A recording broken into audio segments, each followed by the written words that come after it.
வணக்கம். பரபரப்பு மீடியா செய்திகளுக்காக நான் ரோஷன். இஸ்ரேலிய பாதுகாப்பு படை IDF-இன் அரபு மொழியின் செய்தி தொடர்பாளர் லெப்டினன்ட் கர்னல் அவிச்சாய் அட்ரே ஒரு எச்சரிக்கையை வெளியிட்டார். தெற்கு காசாவில் உள்ள ரஃபா நகரின் கிழக்கு மற்றும் காசா பகுதியின் வடக்கில் உள்ள மற்ற சுற்றுப்புறங்களில் வசிப்பவர்களை காசா நகரின் மேற்கு பகுதியில் உள்ள பாதுகாப்பான பகுதிகளுக்கு வெளியேறுமாறு அவர் தெரிவித்தார். அவர் அரபு மொழியில் வெளியிட்ட காணொலியில், நீங்கள் ஒரு ஆபத்தான போர் மண்டலத்தில் இருக்கிறீர்கள். ஹமாஸ் அந்த பகுதியில் தனது திறன்களை உருவாக்க முயற்சிக்கிறது. எனவே நீங்கள் தங்கியுள்ள பகுதியில் உள்ள ஹமாஸ் அமைப்புகளுக்கு எதிராக IDF மிகவும் பலமான தாக்குதல்களை செய்ய திட்டமிட்டுள்ளது. எனவே அங்குள்ள அனைவருக்கும் அவர்களது குடும்பங்களையும் ஆபத்தில் ஆழ்த்துகிறது. போர் தொடங்கும் முன் அங்கிருந்து வெளியேறச் செல்லுங்கள். உங்கள் மற்றும் உங்கள் குடும்பங்களின் குடும்பங்களை காப்பாற்றிக் கொள்ளுங்கள் என்றார். காசா போரை தொடங்கிய ஹமாஸ் அக்டோபர் 7 இஸ்ரேலுக்குள் புகுந்து நடத்திய தாக்குதல் மற்றும் இஸ்ரேலில் இருந்து பெண்கள், குழந்தைகள், முதியோர் உட்பட நூற்றுக்கணக்கானவர்களை பிடித்து கடத்தி சென்ற பின் காசா போர் தொடங்கி ஏராளமான பாலஸ்தீனியர்கள் கொல்லப்பட்டனர். ஏராளமானவர்கள் இப்போதும் நாடோடிகளாக அலைகின்றனர். இவைகளெல்லாம் எங்கிருந்து யாரால் தொடங்கின என்பது விஷயம் தெரிந்த பெரும்பாலானவர்களுக்கு தெரிந்துள்ளது.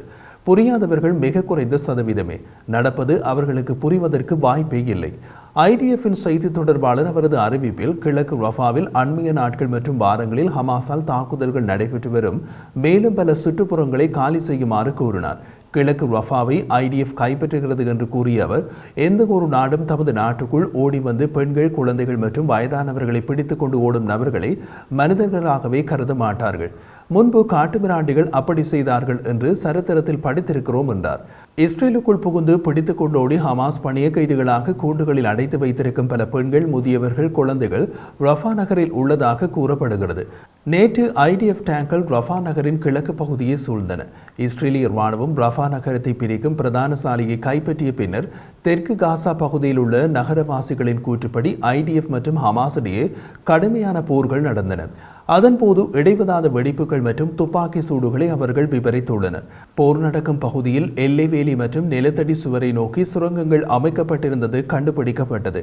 இஸ்ரேலின் இட்சிகாக 162வது படைப்பிரிவு பிரிஜி ஹமாஸின் நிலத்தடி தாக்குதல் அமைப்பை கண்டுபிடித்தது. அது இஸ்ரேலிய முகப்பு பகுதிகளை தாக்கும் நோக்கம் கொண்டது. மதிப்பீடுகளின்படி இது ஒரு நிலத்தடி அமைப்பு. இது அக்டோபர் 7 இஸ்ரேலை தாக்க ஹமாஸின் நுக்பா படைப்பிரிவால் பயன்படுத்தப்பட்டது. இதிலிருந்து முதலில் இஸ்ரேலின் மீது தாக்குதல் நடத்திய பின் உடனடியாக ஹமாஸ் ஓடிப்போய் இஸ்ரேலுக்குள் இருந்து ஆட்களை பிடித்துக் கொண்டு ஓடி வந்தது. அந்த பணிய கைதிகளை வைத்தே தம் மீது தாக்குதல் நடத்தும் இஸ்ரேலிய ராணுவத்தை போர் நிறுத்தம் செய்யுமாறு கூறுகிறார்கள். அமெரிக்கா, எகிப்து மற்றும் பிற நாடுகளின் எதிர்ப்பையும் மீறி நேற்று ஞாயிற்றுக்கிழமை ராணுவ நடவடிக்கை தொடங்கியவுடன் ரஃபாவின் கிழக்கு பகுதியை காலி செய்ய IDF உத்தரவிட்டது. ஹமாஸின் கடைசி கோட்டையாக இஸ்ரேல் வரையறுக்கும் ரஃபா நகரத்தின் மீதான தாக்குதல், போர் நிறுத்தம் மற்றும் பணிய கைதிகளை விடுவிப்பது தொடர்பான பேச்சுவார்த்தைகளின் முட்டுக்கட்டை ஏற்பட்ட அதே நேரத்தில் வந்தது. ஹமாஸின் பிரதான கோரிக்கை போர் நிறுத்தம். போரில் உயரடுக்கில் உள்ள யாருமே போர் நிறுத்தத்தை கூற மாட்டார்கள் என்பது பொது அறிவு. மத்தியஸ்த நாடுகளுக்கு ஹமாஸ் சமர்ப்பித்த முன்மொழிவை இஸ்ரேல் நிராகரித்துள்ளது.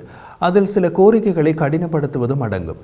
நேற்று முதல் அனைத்து இடங்களிலும் டேங்க் குண்டுகள் இறங்குவதால் ரஃபா முழுவதும் பாதுகாப்பாக இல்லை என்று நகரின் மேற்கில் உள்ள டெல்லா சுல்தான் சுற்றுப்புறத்தில் வசிக்கும் 50 வயதான அபு ஹசன் கூறினார். நான் வெளியேற முயற்சிக்கிறேன், ஆனால் என் குடும்பத்திற்கு ஒரு கூடாரம் வாங்க என்னிடம் பணம் இல்லாததால் வாங்க முடியவில்லை என்றார் அவர். இதுதான் பொதுமக்களின் நிலை. இவர்கள் வெளிநாடுகளில் பிரத்யேக விமானங்களுடனோ தரையடியை நகரும் வசதிகளுடனோ உள்ள தலைவர்கள் அல்ல, அப்பாவி பொதுமக்கள். அடுத்தடுத்த தாக்குதல்களிலும் இழப்புகளை சந்திக்க போவது இவர்கள்தான், தலைவர்கள் அல்ல. ஆனால் இவர்களை வைத்துத்தான் தலைவர்களின் வாழ்க்கை ஓடுகிறது.